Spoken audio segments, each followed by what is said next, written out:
ओम सर्वमंगल मांगल्ये शिवे सर्वार्थ साधिके शरण्य त्र्यंबिके गौरी नारायणी नमोस्तुते। 7 अक्टूबर 2024 आज है सोमवार का दिन और आज है नवरात्रि का 5वां दिन। नवरात्रि के 5वें दिन अर्थात पंचमी तिथि पर माँ स्कंद माता की आराधना की जाती है। कुमार कार्तिकेय का एक नाम स्कंद भी है, इसी कारण इन्हें स्कंद माता नाम से जाना जाता है। आज श्री दुर्गा सप्तशती का 6ठा, 7वां और 8वां अध्याय आप सुनेंगे और पाठ प्रारंभ करने से पहले आप सभी से एक छोटा सा अनुरोध है, यदि वीडियो पसंद आए तो लाइक करें और चैनल को सब्सक्राइब कर दें और कमेंट बॉक्स में जय माता दी जरूर लिखें। दोस्तों, आप सभी चैनल से जुड़े रहेंगे। कार्तिक मास की कथाएं और पूजा विधि भी आपको सही समय पर प्राप्त होंगी। तो सबसे पहले माँ दुर्गा का ध्यान करें। हाथ में लाल फूल और लाल अक्षत लेकर, फूल ओढ़ौल का हो तो सबसे अच्छा रहेगा, क्योंकि माँ को ओढ़ौल का फूल बहुत पसंद है। दुर्गा रक्षा कवच पाठ प्रारंभ करते हैं। कवच सबसे पहले विनियोग है ओम नमः चंडिकाय। माँ दुर्गा के चंडी रूप को हमारा नमन है। यह भगवान ब्रह्मा जी के द्वारा लिखा गया चंडी कवच है, जिसमें कुल 56 छंद हैं। चामुंडा देवी, दिग्बंध देवता और जगदम्बा माता का ध्यान करके हम इस दुर्गा सप्तशती के पाठ का प्रारंभ कर रहे हैं। मार्कंडे जी पितामह ब्रह्मा जी से कह रहे हैं कि हे भगवान ब्रह्मा, जो इस विश्व में गोपनीय है वह रहस्यमय है तथा जो सभी की रक्षा करता है और हमें अधर्म से बचाता है, साथ ही जिसे आपने अभी तक किसी को दिखाया भी नहीं हो, ऐसा कोई साधन और उपाय हमें बताइए। मार्कंडे ऋषि के इस प्रकार के प्रश्न पर भगवान ब्रह्मा कहते हैं कि उस साधन का नाम तो देवी कवच ही है, जो इस विश्व में अत्यधिक गोपनीय है। अतः देवी कवच सभी का कल्याण करने वाला, पवित्रता और पुण्य देने वाला है। आपको इसी का ही जाप करना चाहिए, इससे ही आपका उद्धार होगा। माँ दुर्गा की 9 मूर्तियाँ हैं। माँ दुर्गा की 9 मूर्तियों के नाम इस प्रकार हैं। प्रथम माँ शैलपुत्री, द्वितीय माँ ब्रह्मचारिणी, तृतीय माँ चंद्रघंटा, चतुर्थ माँ कुष्मांडा, 5वीं माँ स्कंद माता, 6ठी माता माँ कात्यायनी, 7वीं माता माँ कालरात्रि, 8वीं माता माँ महागौरी और 9वीं मैया सिद्धिदात्री। जो मनुष्य अग्नि में जल रहा हो, युद्ध भूमि में शत्रुओं के मध्य फंस गया हो अथवा घोर संकट से ग्रस्त हो, वह मनुष्य भगवती की शरण में पहुंच जाए तो उसके घोर से भी घोर संकट नष्ट हो जाते हैं। जो भक्ति भाव से देवी जी का स्मरण करते हैं, उनकी सभी प्रकार से उन्नति होती है। हे भगवती, जो भी आपका स्मरण करते हैं, निसंशय उनकी आप रक्षा करती हो। प्रेत की सवारी करने वाली चामुंडा देवी हैं। वाराही महिष पर, ऐन्द्री हाथी पर, वैष्णवी माता गरुड़ पर, माँ महेश्वरी बैल पर, कौमारी माता मोर पर और लक्ष्मी कमल के आसन पर विराजमान हैं। श्वेत रूप धारण करने वाली वृषभ के वाहन वाली ईश्वरी देवी हैं। हंस पर चढ़ी हुई सभी आभूषणों से भूषित ब्रह्माणी देवी हैं। इस प्रकार अनेक प्रकार के रत्नों से विभूषित, सभी योग शक्तियों से संयुक्त ये सब माताएं हैं। सभी देवी क्रोध युक्त रथों पर सवार होकर दर्शन देती हैं। ये शंख, चक्र, गदा, शक्ति, हल, मूसल, खेटक, तोमर, परशु, पाश, कुंत, त्रिशूल, उत्तम, सांग, धनुष इत्यादि अस्त्र शस्त्र दैत्यों के शरीर नाश के लिए, भक्तों को अभय देने के लिए एवं देवताओं के हित के लिए धारण करती हैं। महान रौद्र रूप, अत्यंत घोर पराक्रम, महान बल और महान उत्साह वाली देवी, तुम महान भय का नाश करने वाली हो, तुम्हें नमस्कार है। तुम्हारी ओर देखना भी कठिन है। शत्रुओं को भय बढ़ाने वाली जगदम्बिके, मेरी रक्षा करो। माँ मेरी रक्षा करो। पूर्व दिशा में मेरी रक्षा ऐन्द्री देवी करे, अग्नि कोण में अग्नि देवता, दक्षिण में वाराही, नैऋत्य कोण में खड्गधारिणी, पश्चिम में वारुणी, वायु कोण में मृगवाहिनी, उत्तर में कौमारी, ईशान कोण में शूलधारिणी, ऊपर ब्रह्मा जी एवं नीचे वैष्णवी देवी रक्षा करें। इसी प्रकार सबको अपना वाहन बनाने वाली चामुंडा देवी दसों दिशाओं में मेरी रक्षा करें। जया मेरी आगे की, विजया पीछे की, बाईं ओर माँ अजीता, दाईं ओर माँ अपराजिता रक्षा करें। उदोतनी मेरी शिखा की, उमा मैया मेरे मस्तक पर विराजमान, मस्तक की मालाधारी, मस्तक की भौहों की यशस्विनी मैया, भौहों के मध्य में त्रिनेत्रा, नासिकाओं की माँ यमघंटा देवी, नेत्रों के मध्य में माँ सांखिनी, कानों की द्वारवासिनी, कपोलों की माँ कालिका, कानों के मूल देश की सांकरी मेरी रक्षा करें। नासिका की माँ सुगंधा, ऊपर के होठ की मैया चर्चिका, नीचे के होठ की माता अमृतकला, जिह्वा की माँ सरस्वती देवी रक्षा करें। दांतों की मैया कुमारी, कंठ की मैया चंडिका, गले की माता चंद्रघंटा, ताल प्रदेश की माँ महामाया रक्षा करें। चिबुक की माँ कामाक्षी, वाणी की माँ सरमंगला, ग्रीवा की माँ भद्रकाली, पृष्ठ अस्थियों की मैया धनुर्धरी रक्षा करें। बाहरी कंठ की नीलग्रीवा देवी, कंठ नालिका की नालकुबरी, कंधों की खड़गनी देवी और भुजाओं की वज्रधारिणी देवी रक्षा करें। दोनों हाथों की दांडिनी देवी, अंगुलियों की जगदम्बिका, नाखूनों की सुलेश्वरी, पेट की कुलेश्वरी देवी रक्षा करें। स्तनों की महादेवी, मन की शोक विनाशिनी, हृदय की ललिता देवी और उदर की शूलधारिणी देवी रक्षा करें। नाभि की कामिनी देवी, गुहा की गुहेश्वरी देवी, लिंग की पूतना कामिका देवी तथा गुदा की महेश वाहिनी देवी रक्षा करें। कटी भाग की भगवती देवी, घुटनों की विंध्यवासिनी देवी, जांघों की महाबला देवी रक्षा करें और सभी कामनाओं को पूरा करें। मेरी घुट्टियों के नरसिंही देवी, पैरों के आगे भाग की तेजसी देवी, पैरों के उंगलियों की श्री देवी और पैरों के तले की तलवासिनी देवी रक्षा करें।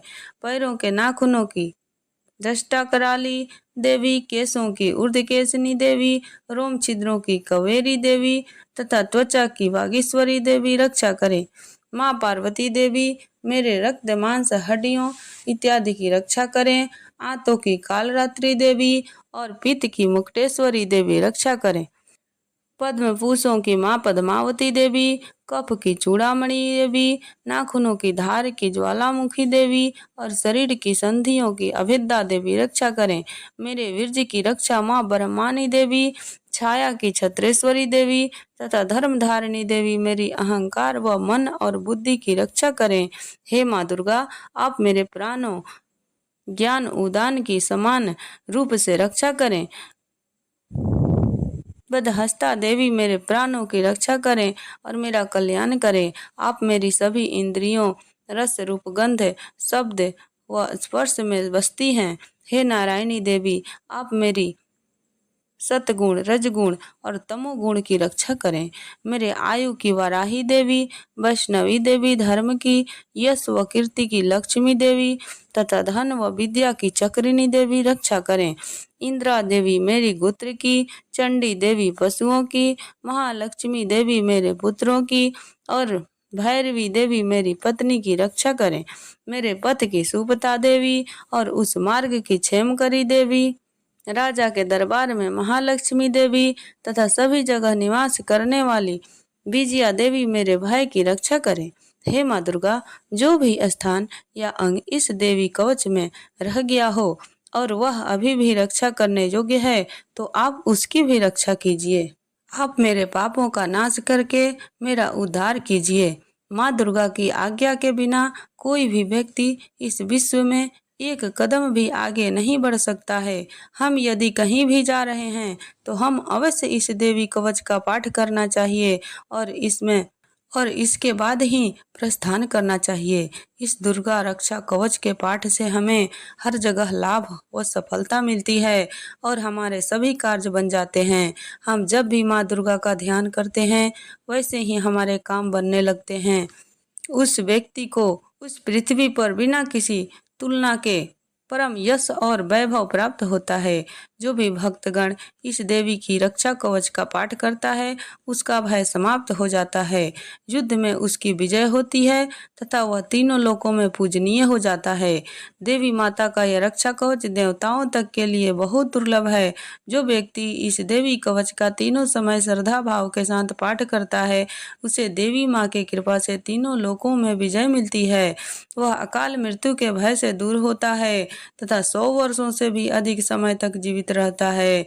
इस दुर्गा कवच के पाठ से व्यक्ति के शरीर में होने वाले हर तरह के रोग समाप्त हो जाते हैं। उसके शरीर में बनने वाले विष भी समाप्त हो जाता है तथा कोई रोग उसका कुछ भी बिगाड़ नहीं सकता है।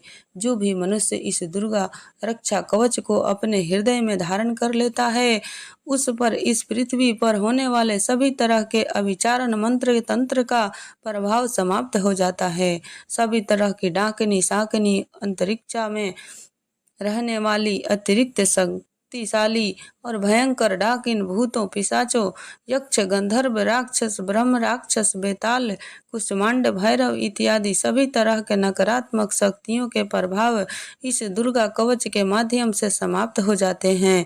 इस रक्षा कवच का पाठ करने वाला व्यक्ति राजा से सम्मान प्राप्त करता है और उसकी सुख संपत्ति में वृद्धि होती है।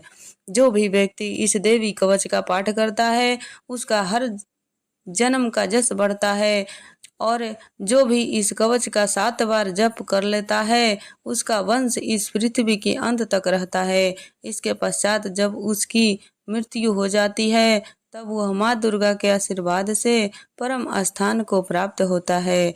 जो देवताओं को भी अत्यंत दुर्लभ है उसे महामाया का प्रसाद मिलता है और उसकी मुक्ति हो जाती है। वह माँ दुर्गा के आशीर्वाद से सुंदर रूप धारण करता है और भगवान शिव के समान आनंद प्राप्त करता है और पूरी भक्ति भाव से माँ दुर्गा का ध्यान करके अर्गला स्रोत का पाठ करते हैं। ओम नमः चंडिकाय। माँ चंडिका देवी को नमस्कार है। मार्कंडेय जी कहते हैं, जयंती अर्थात सबसे उत्कृष्ट एवं विजयशालिनी, मंगला अर्थात जन्म मरण से अपने भक्तों को मुक्त करने वाली, मोक्षदायिनी मंगलदायी देवी काली अर्थात प्रलय काल में संपूर्ण सृष्टि को अपना ग्रास बना लेने वाली देवी भद्रकाली अर्थात अपने भक्तों के लिए ही भद्र अथवा मंगल स्वीकार करने वाली, कपालिनी अर्थात हाथ में कपाल तथा गले में मुंड माला धारण करने वाली देवी दुर्गा अर्थात कर्म एवं उपासना स्वरूप दुस्सार के साधन से प्राप्त होने वाली, क्षमा अर्थात अत्यंत करुणामय स्वभाव होने के कारण अपने भक्तों के सारे अपराध क्षमा करने वाली, शिवा अर्थात सबका कल्याण करने वाली, धात्री अर्थात संपूर्ण प्रपंच को धारण करने वाली, स्वाहा अर्थात स्वाहा रूप से यज्ञ भाग ग्रहण करने वाली, देवताओं का पोषण करने वाली और स्वधा अर्थात स्वधा रूप से श्राद्ध और तर्पण को स्वीकार करके पितरों का पोषण करने वाली, इन नामों से प्रसिद्ध हे जगदम्बी के तुम्हें मेरा नमस्कार है। हे जगदम्बिके तुम्हें मेरा नमस्कार है। हे देवी चामुंडे तुम्हारी जय हो। संपूर्ण प्राणियों के पीड़ा हरने वाली देवी तुम्हारी जय हो। सब में व्याप्त रहने वाली देवी तुम्हारी जय हो। हे कालरात्रि तुम्हें नमस्कार है। हे मधु और कैटव को मारने वाली तथा ब्रह्मा जी को वरदान देने वाली देवी तुम्हें नमस्कार है। तुम मुझे रूप दो, जय दो, जस दो और काम क्रोध आदि शत्रुओं का नाश करो। महिषासुर का नाश करने वाली तथा अपने भक्तों को सुख देने वाली हे देवी तुम्हें नमस्कार है। तुम रूप दो, जय दो, जस दो और काम क्रोध आदि शत्रुओं का नाश करो। रक्त बीज का वध और चंड मुंड का विनाश करने वाली हे देवी तुम रूप दो, जय दो, जस दो और काम क्रोध आदि शत्रुओं का नाश करो। शुंभ और निशुंभ तथा धूम्र लोचन का मर्दन करने वाली हे देवी तुम रूप दो, जय दो, जस दो और काम क्रोध आदि शत्रुओं का नाश करो।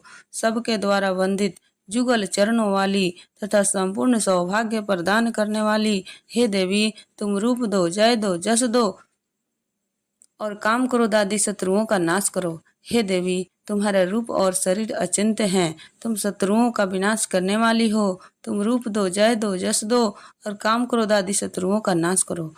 पापों को दूर करने वाली हे चंडिके, जो भक्ति पूर्वक तुम्हारी चरणों में सर्वदा मस्तक झुकाते हैं, उन्हें रूप दो, जय दो, यश दो, काम क्रोध आदि शत्रुओं का नाश करो।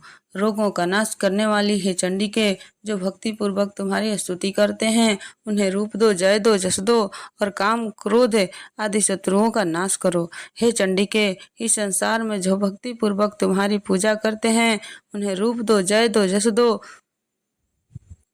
और काम क्रोध आदि शत्रुओं का नाश करो। मुझे सौभाग्य और आरोग्य दो, परम सुख दो, रूप दो, जय दो, यश दो और काम क्रोध आदि शत्रुओं का नाश करो। जो मुझसे द्वेष रखते हैं, उनका नाश हो और मेरे बल की वृद्धि करो। तुम रूप दो, जय दो, यश दो तथा काम क्रोध आदि शत्रुओं का नाश करो। हे देवी, मेरा कल्याण करो, मुझे उत्तम संपत्ति प्रदान करो। रूप दो, जय दो, यश दो और काम क्रोध आदि शत्रुओं का नाश करो। हे अंबिके, देवता और असुर दोनों ही अपने माथे के मुकुट की मणियां तुम्हारे चरणों पर घिसते रहते हैं। तुम रूप दो, जय दो, यश दो और काम क्रोध आदि शत्रुओं का नाश करो।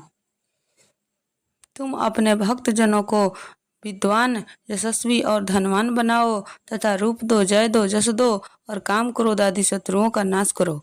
प्रचंड दैत्यों के दर्प का दलन करने वाली मुझ शरणागत को रूप दो, जय दो, यश दो और काम क्रोध आदि शत्रुओं का नाश करो। चतुर्मुख ब्रह्मा जी के द्वारा प्रशंसित चार भुजाधारी हे परमेश्वरी, तुम रूप दो, जय दो, यश दो और काम क्रोध आदि शत्रुओं का नाश करो। हे देवी अंबिके, भगवान विष्णु निरंतर आपके भक्ति पूर्वक स्तुति करते हैं। तुम रूप दो, जय दो, यश दो और काम क्रोध आदि शत्रुओं का नाश करो। हिमालय कन्या पार्वती के पति महादेव जी के द्वारा प्रशंसित होने वाली तुम रूप दो, जय दो, यश दो और काम क्रोध आदि शत्रुओं का नाश करो। सचिपति इंद्र के द्वारा सद्भाव से पूजित होने वाली हे परमेश्वरी, तुम रूप दो, जय दो, यश दो और काम क्रोध आदि शत्रुओं का नाश करो। प्रचंड भुज दंडों वाली दैत्यों का घमंड चूर करने वाली हे देवी, तुम रूप दो, जय दो, यश दो और काम क्रोध आदि शत्रुओं का नाश करो। हे देवी अंबिके, तुम अपने भक्त जनों को सदा असीम आनंद प्रदान करती रहती हो। मुझे रूप दो, जय दो, यश दो और काम क्रोध आदि शत्रुओं का नाश करो। मन के इच्छा के अनुसार चलने वाली मनोहर पत्नी प्रदान करो, जो दुर्गम संसार सागर से तारने वाली तथा उत्तम कुल में उत्पन्न हुई हो। जो मनुष्य इस अर्गला स्रोत का पाठ करके सप्तशती रूपी महास्रोत का पाठ करता है, वह सप्तशती के जब संख्या से मिलने वाली श्रेष्ठ फलों को प्राप्त होता है, साथ ही वह प्रचुर संपत्ति भी प्राप्त कर लेता है। कीलक स्रोत। तो सबसे पहले भगवती दुर्गा का ध्यान कीजिए, उसके बाद इस पावन और परम कल्याणकारी स्रोत का पाठ करते हैं। ओम नमः चंडिकाय। मार्कंडेय ऋषि जी कहते हैं, चंडिका देवी को नमस्कार है। विशुद्ध ज्ञान ही जिनका शरीर है, तीनों वेद ही जिनकी तीनों दिव्य नेत्र हैं और जो कल्याण प्राप्ति के हेतु हैं तथा अपने मस्तक पर अर्ध चंद्रमा का मुकुट धारण करते हैं, उन भगवान शिव को नमस्कार है। मंत्रों का जो अभी कीलन हैं, अर्थात मंत्रों के सिद्धि में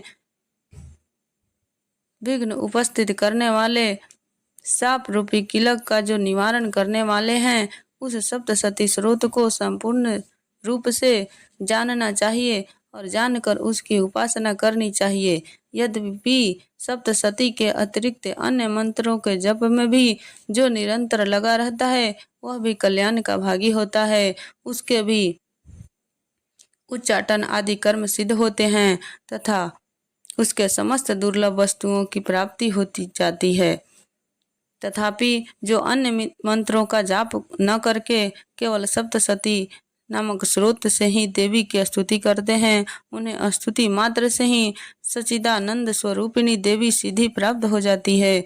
उन्हें अपने कार्य की सिद्धि के लिए मंत्र, औषधि तथा अन्य किसी साधन के उपयोग की आवश्यकता नहीं रहती। बिना जप के ही उनके उच्चाटन आदि समस्त सांसारिक कर्म सिद्ध हो जाते हैं। इतना ही नहीं, उनके संपूर्ण अभिष्ट वस्तुएं भी सिद्ध हो जाती हैं। लोगों के मन में ये शंका था कि जब केवल सप्तशती के उपासना से अथवा सप्तशती को छोड़कर अन्य मंत्रों के उपासना से भी समान रूप से सब कार्य सिद्ध होते हैं, तब इनमें श्रेष्ठ कौन सा साधन है।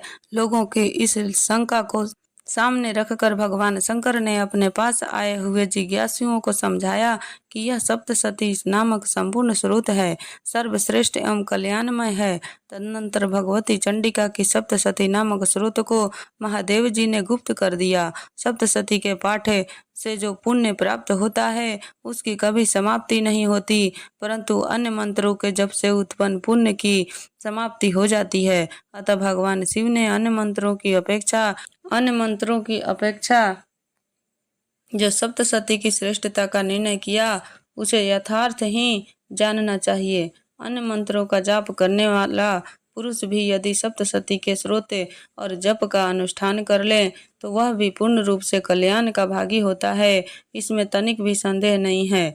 जो साधक के कृष्ण पक्ष के चतुर्दशी अथवा अष्टमी को एकाग्रचित होकर भगवती की सेवा में अपना सर्वस्व समर्पित कर देता है और फिर उस प्रसाद रूप से ग्रहण करता है, उसी पर भगवती प्रसन्न होती हैं, अन्यथा उनकी प्रसन्नता नहीं प्राप्त होती। इस प्रकार सिद्धि के प्रतिबंधक रूप कील के द्वारा महादेव जी ने इस स्रोत के कीलित कर रखा है। जो पूर्वोक्त रीति से निष्कीलन करके इस सप्तशती स्रोत का प्रतिदिन स्पष्ट उच्चारण पूर्वक पाठ करता है, वह मनुष्य सिद्ध हो जाता है, वही देवी का पार्षद होता है और वही गंधर्व भी वह होता है। सर्वत्र विचरते रहते हुए भी इस संसार में उसे कहीं भी भय नहीं होता, वह मृत्यु के वश में नहीं पड़ता तथा देह त्यागने के बाद वह मोक्ष प्राप्त कर लेता है। अतः कीलक को जानकर उसका परिहार करके ही सप्तशती का पाठ आरंभ करें। जो ऐसा नहीं करता उसका नाश हो जाता है। इसलिए कीलक और निष्कीलन का ज्ञान प्राप्त करने पर ही यह स्रोत निर्दोष होता है और विद्वान पुरुष ही इस निर्दोष स्रोत का पाठ आरंभ करते हैं। स्त्रियों में जो कुछ भी सौभाग्य आदि दृष्टिगोचर होता है वह सब देवी के प्रसाद रूप का ही फल है। अतः इस कल्याणमय स्रोत का सदा जाप करना चाहिए। इस स्रोत का मंद स्वर से पाठ करने पर स्वल्प फल की प्राप्ति होती है और उच्च स्वर से पाठ करने पर पूर्ण फल की प्राप्ति होती है। अतः उच्च स्वर से ही इसका पाठ आरंभ करना चाहिए। जिनके प्रसाद से स्वयं सौभाग्य, आरोग्य, संपत्ति, शत्रुनाश तथा परम मोक्ष की भी सिद्धि होती है, उस कल्याणमयी जगदम्बा की स्तुति मनुष्य क्यों नहीं करते। छठा अध्याय। ऋषि बोले, देवी के इस प्रकार के वचन सुनकर दूत क्रोध से लाल होकर वहां से चला आया। आते ही दत्तराज को विस्तार के साथ सभी बातें सुना दी। दूत के वचन सुनते ही दत्तराज क्रोध से भर गया। दैत्यों के सेनापति धूम्रलोचन से बोला, हे धूम्रलोचन, तुम देर मत करो, अपनी सेना के साथ वहां जाकर उस दुष्टा को केसों से पकड़कर बलपूर्वक घसीटते हुए यहाँ जल्दी ले आओ। उसकी रक्षार्थ यदि कोई दूसरा वहां उपस्थित हो, चाहे वह देवता, यक्ष, गंधर्व कोई भी हो, उसे मार डालो। ऋषि बोले, आज्ञा पाते ही वह धूम्रलोचन दैत्य 60,000 असुरों की सेना लेकर शीघ्र चल पड़ा। वहां पहुंचकर उसने हिमालय पर विराजमान देवी, हे धूम्रलोचन, तुम देर मत करो, अपनी सेना के साथ वहां जाकर उस दुष्टा को केसों से पकड़कर बलपूर्वक घसीटते हुए यहाँ जल्दी ले आओ। उसकी रक्षार्थ यदि कोई दूसरा वहां उपस्थित हो, चाहे वह देवता, यक्ष, गंधर्व कोई भी हो, उसे मार डालो। ऋषि बोले, आज्ञा पाते ही वह धूम्रलोचन दैत्य 60,000 असुरों की सेना लेकर शीघ्र चल पड़ा। वहां पहुंचकर उसने हिमालय पर विराजमान देवी को देखा और ऊंची आवाज में बोला, अरे तू सुम निसुम के पास चल, यदि अभी प्रसन्नता पूर्वक मेरे स्वामी के पास नहीं चलेगी तो स्मरण रख, तुझे बालों से पकड़कर घसीटते हुए बलपूर्वक मैं ले जाऊंगा। देवी बोली, इसमें संशय नहीं कि तुम्हें दैतेश्वर ने भेजा है। तुम स्वयं भी बलवान हो, बड़ी भारी सेना भी साथ ले आए हो। इस प्रकार की दशा में मुझे बलपूर्वक ले चलोगे तो फिर मैं तुम्हारा क्या कर सकती हूँ। ऋषि बोले, जब इस प्रकार का उसे उत्तर मिला तो धूम्रलोचन असुर देवी की ओर दौड़ा। तब तो देवी अंबिका जी ने हुंकार के शब्द से उसे भस्म कर दिया। फिर तो असुरों की क्रोध में आई बड़ी सेना तथा अंबिका ने एक दूसरे पर तीक्ष्ण बाण, शक्तियां, फरसे आदि बरसाने आरंभ कर दिए। इधर देवी जी का वाहन सिंह भी कुपित होकर भयंकर गर्जन करता हुआ, अपने बाल फटकारता हुआ असुरों की सेना पर उछल पड़ा एवं सिंह ने कुछ असुरों को पंजों की मार से एवं कुछ एक को अपने जबड़ों से तथा कई एक महासुरों को नीचे पटक होंठ को दाढ़ों से विदीर्ण करके मार डाला। कितने एक दैत्यों के केसरी ने नाखूनों से पेट फाड़ डाले, कितने एक दैत्यों को तल प्रहार कर उनके सिर धड़ से पृथक कर डाले, दूसरों की भुजाएं, सिर आदि छिन्न भिन्न कर दिए, कितनों के पेट फाड़ फाड़ कर गले के बाल फटकारते हुए सिंह ने रुधिर पान किया। अत्यंत कुपित हुए देवी जी के वाहन बलवान सिंह ने क्षण भर में दैत्यों की सेना क्षय कर दी। देवी जी ने उस असुरी धूम्रलोचन की सेना को मार दिया। देवी जी के वाहन सिंह ने भी सारी सेना का क्षय कर दिया। शुंभ ने जब यह सुना तब तो उसके क्रोध का पारा बढ़ गया, उसके होंठ कांपने लगे। झट शुंभ ने चंड मुंड दोनों दैत्यों को आज्ञा दी, हे चंड तथा मुंड, तुम दोनों बड़ी भारी सेना लेकर वहां पहुंचो, उसे जल्दी से यहाँ लाओ, उसे बालों से खींचकर अथवा बांध कर ले आओ। यदि इस प्रकार लाने में तुम लोगों को संशय हो तो युद्ध करो, सभी प्रकार के अस्त्र शस्त्रों से सारे असुर मिलकर उसे मार डालो। उस दुष्टा के मर जाने एवं सिंह के भी मारे जाने पर जिस दशा में भी अंबिका पड़ी हो उसे बांधकर अपने साथ लेकर शीघ्र लौट आओ। छठा अध्याय समाप्त हुआ। अब सातवां अध्याय। ऋषि बोले, तब आज्ञा पाते ही चंड मुंड आदि दैत्य आयुधों से सुसज्जित होकर चतुरंगिनी सेना के साथ चल पड़े। वहां पहुंचकर उन्होंने देखा कि हिमालय की ऊंची स्वर्ण की चोटी पर सिंह पर देवी बैठी हैं और मंद मंद हंस रही हैं। इस प्रकार उन्हें देखकर पकड़ने की चेष्टा करने लगे। किसी ने धनुष चढ़ा लिया तो किसी ने तलवार संभाल ली और कितने एक देवी जी के पास पहुंच गए। तब अंबिका जी उन शत्रुओं के प्रति क्रोध में आ गईं। उस समय क्रोध के कारण उनका मुख काला हो गया, देवी के माथे पर कुटिल होकर भौहें तन गई। तब तो भयानक मुख वाली काली देवी तलवार तथा पास लिए प्रकट हो गई। उस समय विचित्र खट्वांग धारण किया हुआ था, नरमुंड की माला शोभित थी, चीते के चर्म की साड़ी पहने थी, शरीर का मांस सूखा दिखाई देता था, अत्यंत भयानक रूप था, मुख को विस्तार से खोल रखा था, लपलपाती हुई जिह्वा और भी भयानक थी, धसी हुई लाल लाल आंखें थी, गर्जन से सभी दिशाओं को भर दिया था। तब तो बड़े वेग से दैत्य सेना पर टूट पड़ी, बड़े बड़े असुरों को मारती हुई उनका भक्षण करने लगी। उन पार्श्व रक्षकों को, अंकुशधारियों को, महावत तथा योद्धाओं को घंटों के साथ, कितने हाथियों को एक ही हाथ से पकड़कर मुंह में डालने लगी। वैसे ही घोड़ों के साथ रथों को एवं सारथियों को भी मुंह में डाल डालकर अत्यंत भयानक रूप से दांतों से उन्हें चबाती जाती थी। किसी के केस पकड़ लेती तो किसी की गर्दन दबा डालती, किसी को पैरों से दबोच देती तो किसी को छाती से धकेल कर मार गिराती। असुरों के द्वारा छोड़े हुए अस्त्र शस्त्रों को मुंह से पकड़ती जाती और दांतों से पीसती जाती। काली जी ने इस प्रकार बलवान दुरात्मा असुरों की वह सेना कुचल डाली, भक्षण कर डाली। कितने एक असुरों को मार पीट दिया।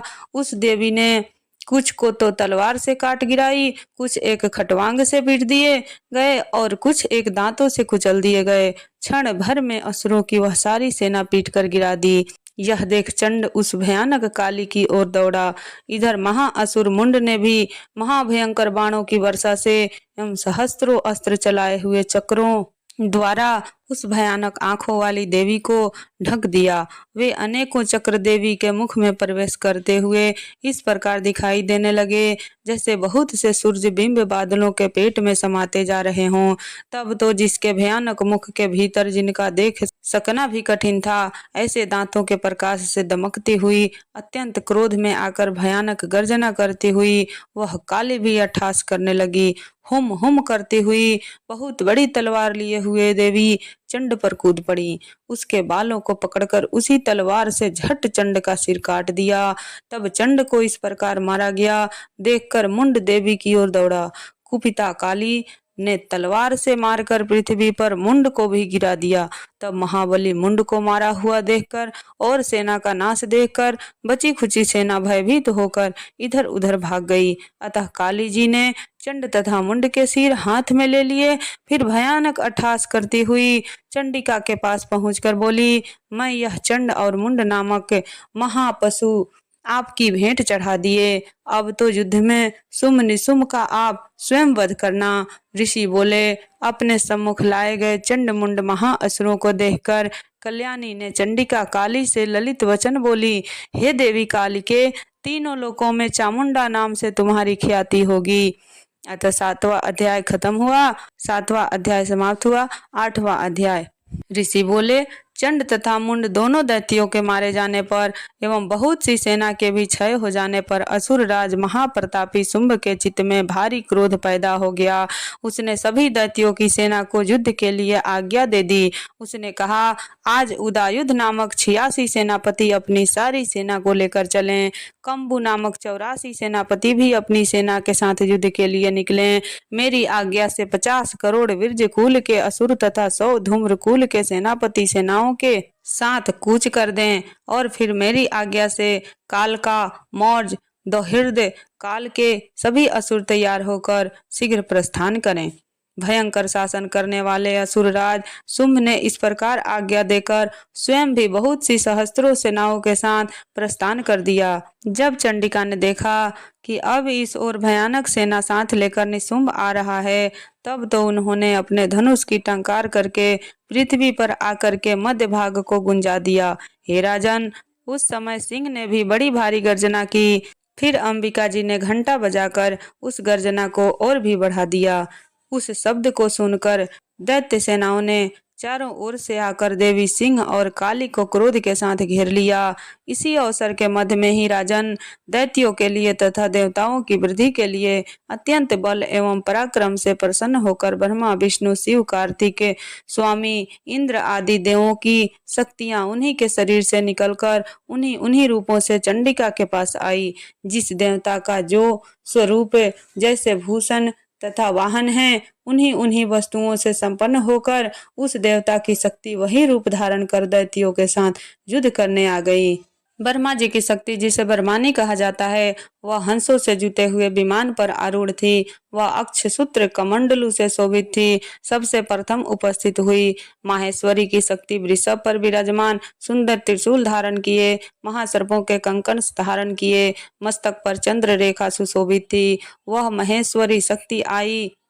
कार्तिक स्वामी की शक्ति हाथ में शक्ति लिए मोर पर आरूढ़ गुह रूपिणी कौमारी अंबिका शक्ति दैत्यों से युद्ध करने आई। वैसे ही विष्णु की शक्ति गरुड़ पर सवार होकर शंख, चक्र, गदा, संग एवं शंख हाथ में लिए वह वैष्णवी शक्ति आ गई। यज्ञ वाराह का विचित्र रूप धारण करने वाले विष्णु की वराह की शक्ति वैसे ही शरीर धारण करके वहां आई। नरसिंह जी के समान शरीर को धारण किए, गर्दन के बालों को फटकारने से आकाश के तारों को बिखेरती हुई नारसिंह शक्ति वही आ पहुंची। इंद्र की शक्ति इंद्र के समान रूप वाले 1000 नेत्र धारण किए वज्र हाथ में लेकर ऐरावत गजराज पर आरूढ़ होकर वहां आ गई। तब उन देव शक्तियों से घिरे हुए शंकर जी ने चंडिका से कहा, मेरी प्रसन्नता के लिए शीघ्र से शीघ्र इन असुरों का संहार करो। तब देवी के शरीर से अत्यंत भयानक सैकड़ों गिदड़ियों की भांति हुम हुम करती हुई बड़ी चंडिका शक्ति प्रकट हो गई। तब उस अपराजिता देवी ने धुएं जैसी जटा वाले शिव से कहा, भगवान, आप दूत बनकर शुंभ निशुंभ के पास जाएं। वहां जाकर उन महाअभिमानी शुंभ निशुंभ दानवों को तथा युद्ध में आए हुए दूसरे दानवों को भी कहें कि हे दानवों, यदि तुम लोग जीना चाहते हो तो त्रिलोक का राज्य इंद्र प्राप्त करे। सभी देवता यज्ञ भाग पाएं और तुम लोग पाताल में चले जाओ। यदि तुम्हें कुछ बल का अभिमान हो और युद्ध की अभिलाषा हो तो आ जाओ। तुम्हारे मांस से यह मेरी गिदड़ियां तृप्त हो जाएं। इस दूत रूप में स्वयं शिव को ही देवी जी ने नियुक्त किया। वह शिव शक्ति संसार में शिवदूती इस नाम से विख्यात हुई। जबकि शिव द्वारा कथित देवी जी के वचन उन महाअसुरों ने सुने तो बड़े क्रोध में आ गए और जहाँ कात्यायनी देवी स्थित थी उस ओर बढ़ने लगे। वह कुपित होकर उन देव शत्रुओं ने बाण शक्ति, सृष्टि आदि आयुधों से देवी जी पर पहले वर्षा करना आरंभ कर दिया। तब टंकार करके धनुष द्वारा पहने पहने बाण छोड़कर देवी जी ने खेल ही खेल में उनके फेंके हुए बाण, शूल, शक्ति, परशु आदि शस्त्रों को काट डाला। फिर काली भी उनके सामने होकर शत्रुओं को शूल के प्रहारों से चीरती फाड़ती, खट्वांग से कुचलती मारती विचरण करने लगी। इधर बरमानी शक्ति भी जिस ओर दौड़ती उसी ओर अपने कमंडलू का जल छिड़क देती, जिससे शत्रुओं का पराक्रम एवं तेज नष्ट होता जा रहा था। माहेश्वरी शक्ति ने त्रिशूल द्वारा, वैष्णवी शक्ति ने चक्र द्वारा और कौमारी शक्ति ने शक्ति द्वारा उन दैत्यों का क्षय करना आरंभ कर दिया। ऐन्द्री शक्ति के वज्र गिराने से सैकड़ों दैत्य दानव विदीर्ण होकर रुधिर के पनाले बहाते हुए पृथ्वी पर गिरने लगे। वाराही शक्ति ने तो कुछ एक को तुंड प्रहार से मार गिराया। कितने दैत्यों की छातियां अपनी दाढ़ों के अग्रभाग से चीर डाली। वाराह मूर्ति ने चक्र द्वारा बहुत से दैत्य चीर फाड़ डाले। कितने महादैत्यों को नारसिंही शक्ति अपने नाखूनों से विदीर्ण करके खाने लगी। कितने दैत्य शिवदूती के कठोर अट्ठास से भयभीत होकर पृथ्वी पर गिरते गए, फिर उन्हें वह खाती गई। इस प्रकार वह अत्यंत कुपित होकर अनेकों उपायों द्वारा बड़े बड़े दैत्यों को मारते हुए मातृगण को देखकर दैत्य शत्रुओं के सैनिक भागने लग गए। उन दैत्यों को मातृगण से पीड़ित होकर भागता हुआ देखकर क्रुद्ध हुआ महाअसुर रक्तबीज युद्ध करने के लिए आधम का। रक्तबीज के वज्रमय शरीर से एक भी रुधिर बिंदु जब पृथ्वी पर गिरता तब उसी समान बलवान दूसरा असुर पैदा हो जाता। उस महान असुर ने आकर ऐन्द्री शक्ति के साथ युद्ध किया। तब ऐन्द्री शक्ति ने अपने वज्र के द्वारा रक्त बीज की ताड़ना की। वज्र के लगते ही उसके शरीर से बहुत सा रुधिर बहने लगा। रुधिर की एक एक बूंद से बहुत से असुर योद्धा पैदा हो गए, जिनका रूप पराक्रम रक्त बीज के समान था। जितनी भी शक्ति की बूंदें शरीर से गिरी, उनके उतने ही उसके सदृश बल वीर्य पराक्रमी असुर उत्पन्न हो गए। वे रक्त से उत्पन्न हुए असुर भी अत्यंत भयानक अस्त्र शस्त्रों से सुसज्जित मातृगणों के साथ लड़ने लगे। फिर ऐन्द्री ने वज्र से उनका सिर छत बिछत कर दिया, उससे रुधिर बह उठा। तब पुनः हजारों असुर उस रुधिर से पैदा हो गए। वैष्णवी शक्ति ने चक्र द्वारा उन्हें मारा। ऐन्द्री ने गदा द्वारा असुर राज की ताड़ना की।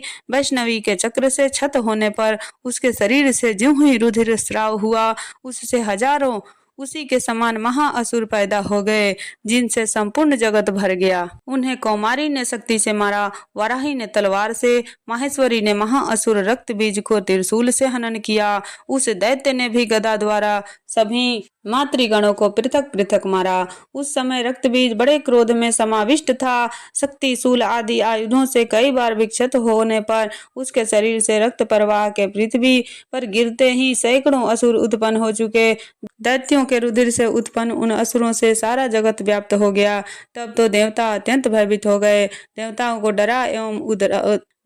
को डरा एवं उदास देखकर तब शीघ्र ही चंडिका ने काली से कहा, चामुंडे, अपना मुख तुम और भी विस्तार से फैला लो। मेरे शस्त्र की मार से गिरते हुए रुधिर बिंदु तथा बिंदुओं से उत्पन्न महादैत्यों को अपने वेगवान मुख द्वारा खाती जाओ।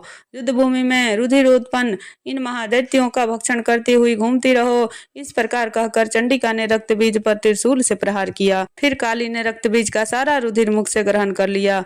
उस दैत्य ने भी चंडिका पर गदा चलाई, किंतु उस गदाघात द्वारा चंडिका को कुछ थोड़ी सी भी वेदना न हुई। रक्त बीज के छत बिछत शरीर से जो बहुत सा रुधिर गिरने लगा, उसे चामुंडा मुख द्वारा पीती गई और जो रक्तपात से दैत्य उत्पन्न हो गए थे उन्हें भी मुख में डाल गई। इस प्रकार चामुंडा सभी दैत्यों को खा डाली और रक्त बीज का रुधिर भी पी डाली। तब देवी ने शूल, वज्र, तलवार, सृष्टि आदि आयुधों से हीन उस महान असुर रक्त बीज को मार दिया। शस्त्र समूहों से आहत होकर वह पृथ्वी पर गिर पड़ा। रुधिर तो उसका चामुंडा ने पी ही लिया था। उसकी मृत्यु होने पर देवता परम प्रसन्न हुए। मातृगण उसके रुधिर पान के मद से उन्मत्त होकर नृत्य करने लगी। 8वां अध्याय समाप्त हुआ। तो प्रेम से बोलिए माँ दुर्गा महारानी की जय।